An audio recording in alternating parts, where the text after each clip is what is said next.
everybody, this is Hannah from Dazzling Books. I am here with my thoughts on the 6th book that I read in April, but I'm filming this in sunset, so if the lighting changes throughout the video, I hope you understand why. Anyway, I read 6 books. The first book was Strange the Dreamer. Here's the thing, I would love to tell you what this is about, but like a lot of other people on YouTube who said it's better to not know stuff about Laini Taylor's book when you get into it, it's true. When I heard about people talking about this book and then they say, oh, I can't give you much information, I became not interested in the book. I didn't plan to buy it. I was just waiting for the library to have it so I can read it for free. But then when I was in Melbourne, I was on holiday, but I was exploring the bookstores there and I saw one bookstore had this new release. So as a book reader that I am, I went into the bookstore and read the first page. Oh boy, I got sucked in. I shivered, and that's when I knew I had to know what happened. I had to buy it, have it in my hands, and just devour it, or rather let it devour me. It reminded me so much of the feeling that I got when I was watching Narnia, The Hobbit. It brought so much wonder, and it just reminded me of my childhood daydream. Laini Taylor's description is magical, but at the same time it's so long that sometimes I feel like it dragged the plot down. That's why I didn't give it 5 stars, I gave it 4 stars instead. Just to be honest, as somebody who speaks in English as their second language and understand English as their second language, some words were hard to understand, so I had to pause and went away from the world and what was happening to look up what does this word mean. So that was a difficulty for me, to just jump back and out or being confused by the words that she used. Another thing that pulled me back from giving it 5 stars is because it was not the most original fantasy plot ever, but it doesn't mean that I didn't enjoy it. I enjoyed it very much. I am also very much interested to read the second book in the series. So would I recommend it to people? Yes. If you want those books that give you the feeling of the titles that I previously mentioned, like Alice in Wonderland, like Narnia, then you would probably like this book. But if you're like me, be aware of those big words.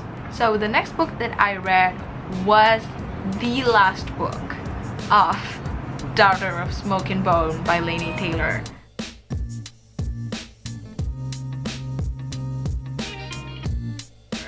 So the thing is, I read the first 2 books back to back.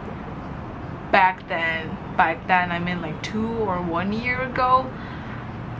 For some reason I never really finished it because I was exhausted by those 2 books. I don't know, Laini Taylor's description and Laini Taylor's plot for Daughter of Smoke and Bone drained me emotionally, but I finally picked it up because after reading Strange the Dreamer, I had this empty feeling. It's like waking up from a good dream. So I decided I'm gonna finish that book and get another shot of Laini Taylor, and I did. Oh boy, it was also exhausting. The 3rd book was long and super slow. As much as I like the depth, I don't like the info dumping and more layers to the story. I felt like, how is this gonna end? When is this going to end? And when it ended, I was actually glad that it ended. I appreciated a lot of the things that Laini Taylor did to wrap the story up. So I gave this 4 out of 5 stars. The next book that I read was Underwater by Marissa Ricard.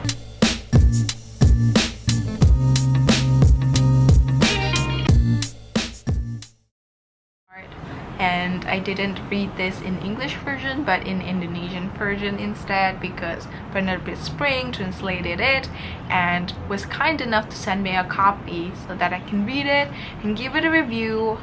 and partner for a project. But because I have this review and project coming up, I can't tell you much here. This is a story about a girl named Morgan.